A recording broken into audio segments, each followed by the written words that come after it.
बोलो सतगुरु कबीर साहेब की जय। बोलो सतगुरु कबीर साहेब की जय। धनी धर्मदास साहेब की जय। चार गुरु वंश 42 की। बोलो सतगुरु मोहन साहेब की जय। प्रकाश मणिनाम साहेब की जय।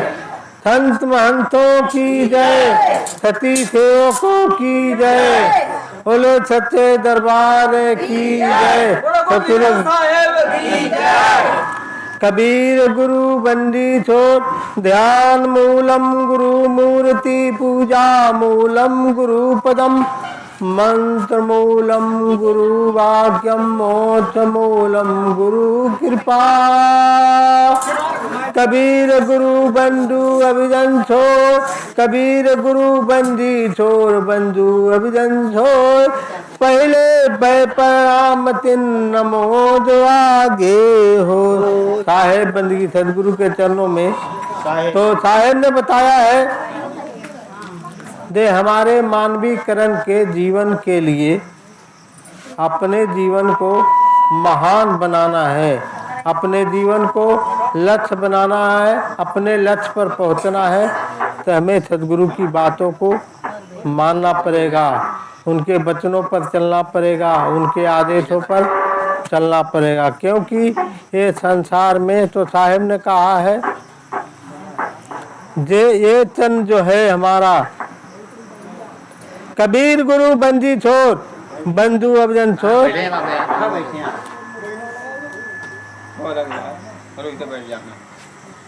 कबीर गुरु बंदी अभिजन छोड़ पहले भय प्रणाम तिन नमो जो आगे होए। मैं सदगुरु आपके चरणों में अनंतों बार साहेब बंदगी श्वास श्वास पर बंदगी करके और साहेब ने जो हमें ज्ञान का मार्ग दिया है, हमें सद्ज्ञान दिया है, सद्बुद्धि दिया है, उसी पर हमें चलना है, अपने जीवन को सार्थक बनाना है। क्योंकि जब तक हमारा जीवन सार्थक नहीं बनेगा तब तक काम नहीं चलेगा। साहेब ने एक बात बताया है, बहुत उच्च कोट को बताया है। क्या बताया है? बरथा बरथे एक घड़ी बरथा बरथे एक घड़ी सुमरन बरथ 50 बरथा बरथे एक घड़ी सुमरन बरथ 50 बरथा बरथे एक घड़ी सुमरन बरथ 50 हरत संगत की आधी घड़ी सत्संगत की आधी घड़ी सुमरन बरथ 50 बरथा बरथे एक घड़ी रहत चले 12 मास। सदगुरु कबीर साहेब हम लोगों के संबोधित करके हम लोगों के ज्ञान अर्जित करते हैं, हम लोगों के समझाते हैं और समाज में हम लोगों के संबोधन करके समझाते हैं। क्या कहते हैं गुड्डू? सत्संगत की आधी घड़ी, जो हम सत्संग करते हैं सत्संगत की आधी घड़ी, लेकिन हम सत्संग कर पाए गुरु के बताए हुए नियम सदगुरु के नियमों पर और सत्संग कर पाए तब सत्संगत की आधी घड़ी, आधी घड़ी का सत्संग करने का बहुत बड़ा महत्व है, जिसका कोई गिनती नहीं है, अमूल्य है, अवर्णनीय है, जिसका कोई वर्णन नहीं किया जाता है। तो साहेब ने कहा सत्संगत की आधी घड़ी, सत्संगत आधी घड़ी करने में हमें सब कुछ प्राप्ति होता है। और हम लोग बैठ करके भजन ध्यान स्मरण सुमरन जब करेंगे तो वही काम कितने साल में करेंगे? 50 साल में। 50 साल में सुमरन करेंगे, ध्यान करेंगे, स्मरण करेंगे। तो साहेब ने कहा जो सत्संग की जो है महिमा बहुत है, सत्संगत की महिमा है बहुत निराली। तो सत्संगत के संतों के पास में, सत्संगत के पास में हीरा मोती है, कल्प वृक्ष है, संतों के संग में कल्प वृक्ष है, पारस मणि है, कल्प वृक्ष के ये संकेत होता है, साहब ने कहा है जे गुड्डू, कोई पेड़ एक वृक्ष होता है कल्प वृक्ष, तो कल्प वृक्ष के नीचे आप जिस प्रकार से बैठेंगे, जिस प्रकार से आप कल्पना करेंगे, इसी प्रकार से फल हमें प्राप्ति होगा। तो हमें इसी प्रकार से फल प्राप्ति होता है, तो उसे कल्प वृक्ष कहते हैं। जो हमारे अंदर में जिस प्रकार के कल्पनाएं होंगे, हमें ज्ञान भक्ति के चाहिए तो हमें ज्ञान भक्ति मिलेगा, विवेक वैराग मिलेगा, आवागमन, और हमें संसार की संपत्ति चाहिए तो वो भी मिलेगा।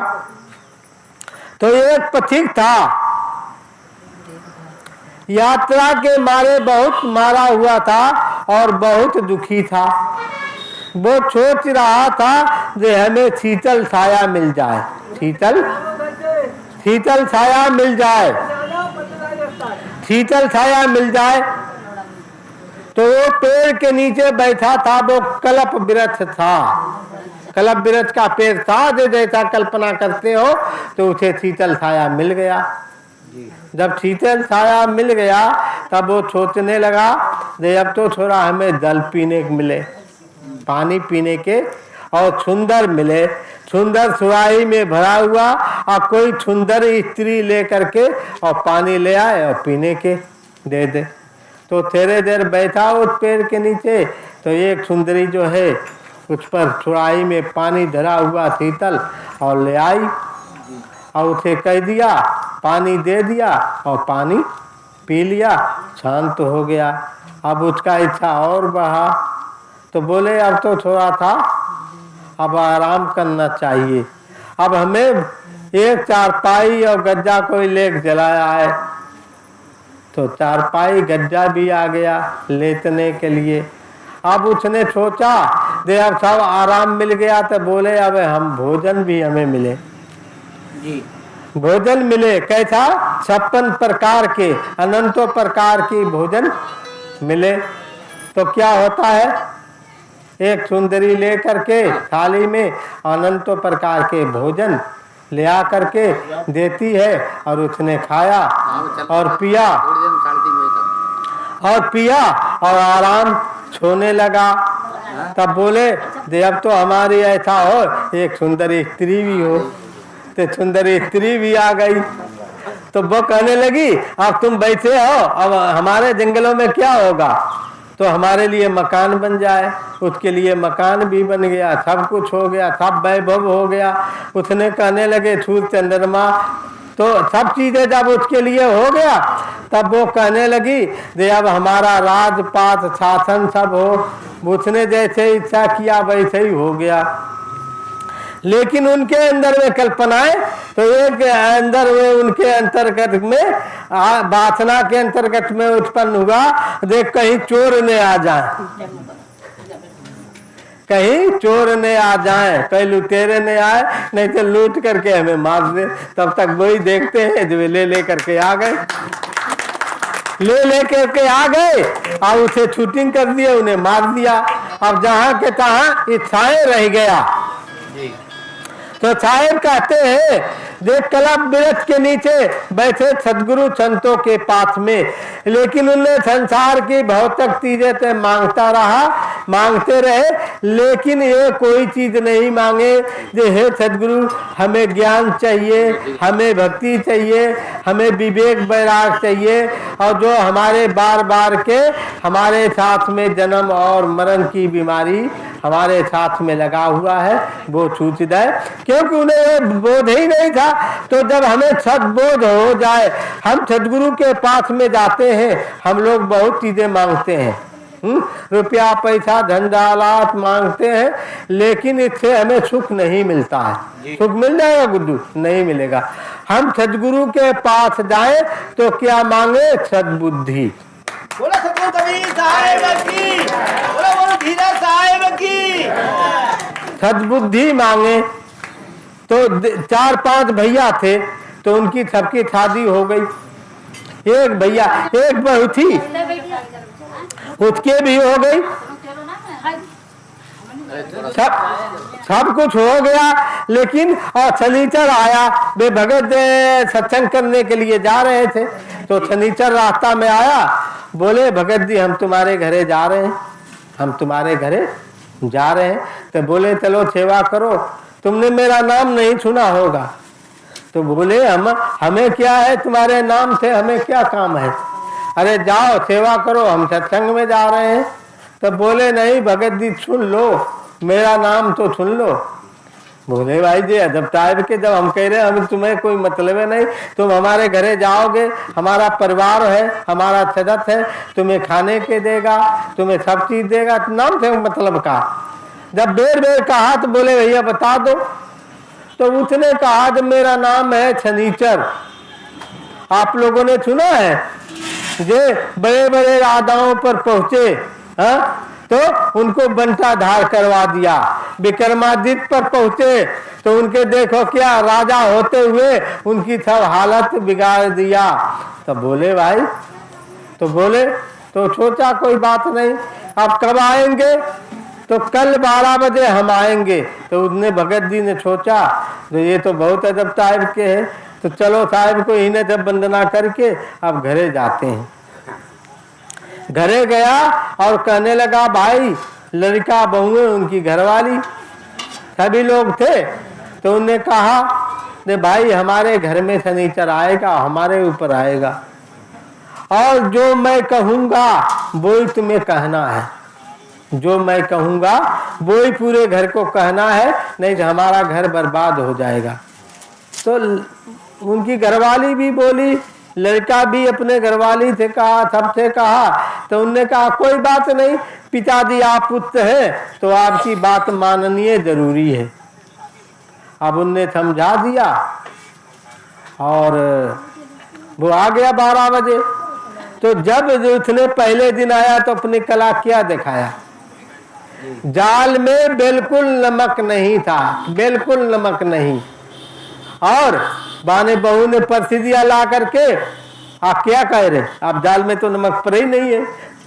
अब भूल हो गया, लेकिन क्या कह रहे, बहू के दिमाग खराब हो गया, ये बहू की इसकी इतनी दिमाग खराब हो गया है, इतना नमक डाल रखा है, इतना नमक डाल रखा है। तो बहुत देर हो गया, सोची समझी, तो बोले पिताजी कोई बात नहीं, हमसे भूल हो गई, हम आपके बच्चा हैं, बच्चों से भूल होता है, और पिताजी हमसे गलती हो गई, कोई बात नहीं है। अब जब उसने खा लिया तो सबने खा लिया, जब सबने खा लिया फिर दूसरा दिन आया उससे आगे, तो बिल्कुल जहाँ पर नमक पन्ना था जहाँ नहीं था वो पर गया। तब कह रहा है दे आप तो बहू के दिमाग बिल्कुल खराब हो जाता है, ये बहू के इतना दिमाग खराब हो गया है, आज तो नमक जाने कतई इसमें डारी नहीं है, आज इसमें कतई नमक नहीं डारी है। तभी उन्होंने कहा पिताजी कोई बात नहीं, ये हमारा भूल के कारण से हमारा जीवन ऐसा होता है। तो फिर आगे चल के उन्होंने कहा, अब बहू बोली नीम का पेड़ था गुड्डू, नीम के पेड़, बहू कहती है अम्मा हमारे आम के पेड़ पर बौर आ रहा है, निबौरी का फूल हमारे बौर आ रहा है। तो लड़का बोले अरे तू पागल है, मेरे आम आ गए इतने इतने बड़े, आम आ गए इतने बड़े बड़े। तब जाके उसकी महतारी बोलती है देरे आम के आ गए, आम तो पकी गए हैं, अब खाने योग्य हो गए। जब खाने योग्य हो गए, लेकिन उनकी बात ये कही रही, ये कही रही तो क्या होता है, कुछ भी नहीं। शनिचर 12 साल के लिए आया, उसने 12 ही मिनट में 12 घंटा नहीं लगा, और बोले भगत जी हम तुम्हारे घरे जा रहे हैं, हम तुम्हारे घर से जा रहे हैं। तो बोले भाई क्यों जा रहे, तुम तो हमें तय करके आए, 12 साल रहेंगे, तुम तो 12 दिन भी नहीं रहे, 12 ही घंटा नहीं रह पाए। तो ये विचार करिए कि हम लोगों के जहाँ पर सद्बुद्धि होती है। फिर उसने कहा थोड़े देर, बोले और एक मंत्र चलाएं जाने वाला। तो उन्होंने कहा दे बहुओं से कहा दे भाई जो शांत रहो तुम लोग, बोला सतगुरु कबीर साहब की, बहुओं से कहा जो तुम मांग लो तो बहुएं सब बोली रुपया पैसा सोना चांदी मांग ले। उनने कहे पिताजी सोना चांदी मांग लो, जमीन मांग लो और बहुत कुछ सब कुछ मांग लो। तो बोले जो सब बहुएं तो हमारे घर में है, लेकिन एक बहू हमारे नहीं है। कुछ की गौना पहले होता बहुत दिनों में, लेकिन उनने कहा, उनने सवेरे के पहुंचे और अपने समझीन से कहा भाई जे हमारी समस्या आ गया है, हमें बहू को लिया जाएंगे, विदा कर दो हमारे। वैसे तो गौना नहीं हुआ है, 2-3 घंटा के लिए, एक दिन के लिए हम तुम्हारी लड़की वापिस कर देंगे। वो आई तो कोई सोना, कोई चांदी, कोई जमीन, कोई जायदाद मांगने लगा। और वो बहू ने कही, सब लोगों ने कहा तो सोना चांदी रुपया पैसा मांग ले। तो उसने अपने ससुर से कह दे पिताजी जो मैं कहे वो ही मांगना, और कोई चीज नहीं मांगना, नहीं शनिचर बहुत तेरा काम है। रुपया पैसा धन दात मांगना, कोई चीज नहीं मांगना, लेकिन ये कहना, एक ही बात कहना जे हमें सद्बुद्धि चाहिए और कुछ भी नहीं। साहेब की, बोलो धीरा साहेब की, संत समाज की, सच्चे दरबार की। तो उसने कही, अब घरे आई तो उसकी देवरानी जेठानी और सब बोली कोई माला माल, कोई जमीने, रुपया पैसा सोना चांदी। लेकिन उसके ससुर ने कहा जे हमें कोई चीज नहीं चाहिए, हमें क्या चाहिए, हमें केवल सद्बुद्धि चाहिए। शनिचर ने अपना पोंट बदलता रहा, लेकिन उनने अपना पोंट को नहीं बदला। तो उसने कहा नहीं मानते हो तो जाओ, सद्बुद्धि दे दिया। और जहाँ पर हमारे पास में सद्बुद्धि है गुड्डू, तहाँ पर भक्ति, भजन, संपत्ति, ज्ञान, भक्ति सब कुछ है। हम लोग सदगुरु के पास में जाते हैं, रुपया पैसा धन दौलत मांगते हैं, लेकिन उनसे सद्बुद्धि नहीं मांगते हैं। सद्बुद्धि हमारे, जब हमारे बुद्धि सद्बुद्धि होगी तो हमारे लिए जितना संपत्ति है, जितना चीजें हैं, वे सब हमारे चरणों में आ जाएंगे सदगुरु के दया से। तो साहेब ने कहा है जे सुमरन, तो बताया जे सत्संगत की आधी घड़ी, सुमरन बरस 50। साहेब कहते हैं सत्संगत जो है इतना बड़ा है जे तुलसी संगत साज के, पापी के घरे हो लेकिन एक घड़ी आधे में पुण्याय। कबीर साहब भी कहते हैं तो जब हमें सत्संग मिल जाए, सदगुरु का ज्ञान मिल जाए, सदगुरु की भक्ति मिल जाए, तो बताया जे सत्संगत की आधी घड़ी, यह आधी घड़ी हमने सदगुरु के द्वारा, ज्ञान के द्वारा हमने सत्संग को प्राप्ति कर लिया, तो ये समझ लो हमारा जीवन का लक्ष्य महान हो गया, अपने लक्ष्य पर पहुंच जाएंगे। सत्संगत की आधी घड़ी, सुमिरन बरस 50। और आप जो गुरु से नाम प्राप्ति किया है वो भी नाम तुम्हारे कल्याण के है, लेकिन वो 50 साल करोगे। क्या करोगे? 50 साल करोगे तब कहीं कामयाबी होगा। सत्संगत की आधी घड़ी, सुमिरन बरस 50। बरसा बरसे एक घड़ी, रहत चले 12 माह। अब देखते हमारे पानी बरसता है, पिछली साल 3 साल देखे गुड्डू पानी बरसा, हम लोग प्रोग्राम करने गए तो इतने देर पानी बरसा जो सबको खेत भर दिया, थोड़ी ही देर में खेत में भर दिया, धान रेलने लगे, आदमी रेलने लगा। तो सत्संगत के तो बरसा बरसे, थोड़ी देर में बरसा बरसता है और सबको खेत को भर देता है, सबको जीवन को लाभ ही लाभ बना देता है, और राहत जो है चलता है। अब तो रात इधर नहीं तो हमारे इंजन चलने लगे, उससे बड़े इंजन को रातों दिन हम आप चलाएं, लेकिन हमारा सबको खेत नहीं भर सकता। भर सकता एक ही क्षेत्र को नहीं भर पाएगा, एक ही गांव को नहीं भर पाएगा। तो साहब ने इस भजन के माध्यम से, साखी के माध्यम से बताया है जो हमें सत्संगत करना है, सदगुरु को नाम को प्राप्ति करना है, सद्बुद्धि हमें प्राप्ति करना है और लेना है। तो हम लोगों के आवागमन से सूचना है कि सदगुरु की भक्ति करें, सत्संग करें और इधर उधर की बात को छोड़ करके हमें सद लाइन पर, सद्बुद्धि पर, सद पावर पर, और हम जाएं तो सदगुरु से ये ही मांगे, और कोई चीज मांगने में फायदा नहीं है। लेकिन हम लोगों को तो और ही चीजें चाहिए। हाँ, सत्संगत चाहिए ही नहीं, सदगुरु चाहिए ही नहीं। हाँ, क्योंकि ये उनका ये मनी राम का चाल है। हम लोग कहते हैं हम गुरुमुख हैं, लेकिन गुरुमुख तो कोई कोई होता है। गुरु थे नाम तो प्राप्ति ले लिया, लेकिन निरंजन भगवान तुम्हारे अंदर में घुसा हुआ है। गुड्डू, जब निरंजन भगवान तुम वो जो गुरु बारी कहता है तब वो कटिंग करता है निरंजन भगवान। अब ये कहते थे ये तो गुरु की बारी है, गुरुमुख है, तो गुरुमुख तो होगा तो गुरु की बारी को समझेगा, जानेगा, तो उसके तर्क वितरक नहीं होगा। और जहाँ तर्क और वितरक है तहीं हमें दुख है। दुख कहाँ है? हाँ? पहले हम पावर को समझे, गुरु को पावर को समझे, गुरु की बारी को समझे, उनकी लाइन से केंद्र बिंदु से हम जुड़ जाएं तो हमें कुछ मांगने का नहीं है। बिन मांगे मोती मिले, मांगे मिले न भीख। बिना मांगे हमें मोती मिलता है, हीरा मोती, और मांगे भीख नहीं मिलता है। कैसा? एक भिखारी गया गुड्डू सदगुरु के पास में, तो क्या कही? भिखारी ने उनसे कहा सदगुरु हमें दो। तो उन्होंने सदगुरु ने कहा भला भंडार भिखारी क्या लेगा? क्या बताया? हे भिखारी बता, हमारा भंडार भरा हुआ है, जो चीज चाहे वो ही हमारे पास में धरा हुआ है, वो ही तुझे मिलेगा। भरा भंडार भिखारी क्या लोगे? लेकिन अगले पॉइंट में सदगुरु ने क्या कह दिया? भरा भंडार भिखारी क्या लेगा? कुछ किया काम मजूरी, बोल नारी क्या लेगा?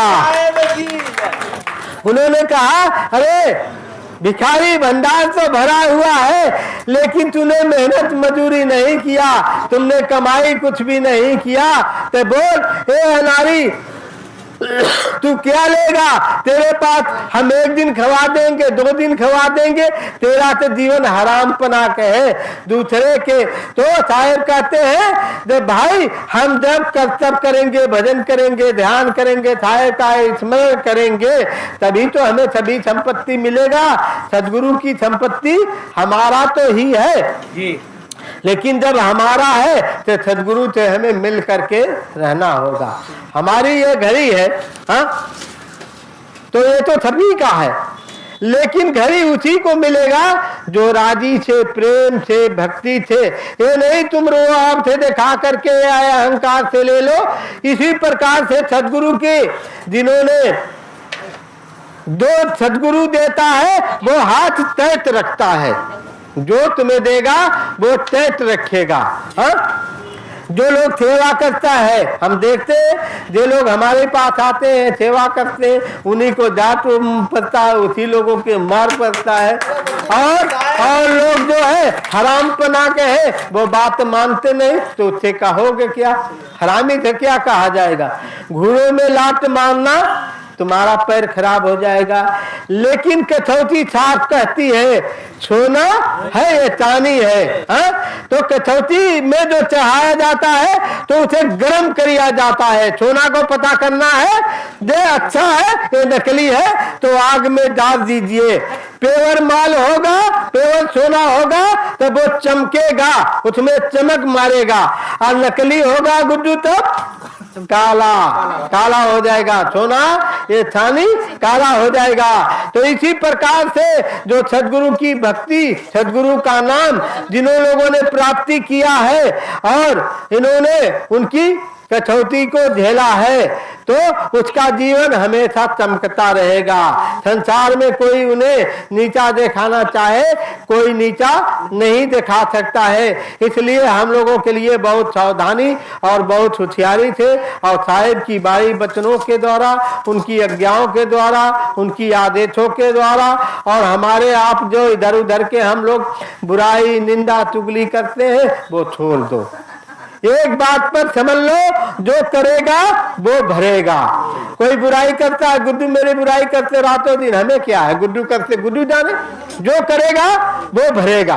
तो ठीक है, इसी बात पर अपना जीवन को तर्क और वितरक और बुराइयों में मत अपने जीवन को, अमूल्य जीवन को, आदरणीय जीवन को, आदरणीय जीवन को जो अमूल्य है, उस जीवन को हम बुराई और इधर उधर के बातों में नहीं ले जा करके और साहेब की बारी। हम तो यही कहते हैं दे सदगुरु सभी की सद्बुद्धि दे, सद्ज्ञान दे, और किसी प्रकार से बुराई इधर उधर के करोगे तो नुकसान होगा, फायदा नहीं होगा। इसलिए हमें साहेब की बारी वचनों के द्वारा, उनकी आज्ञाओं के द्वारा, उनकी आदेशों के द्वारा, बुरा तो देखन मैं चला बुरा न मिलिया कोई, जो दिल खोदा मुझसे बुरा न कोई।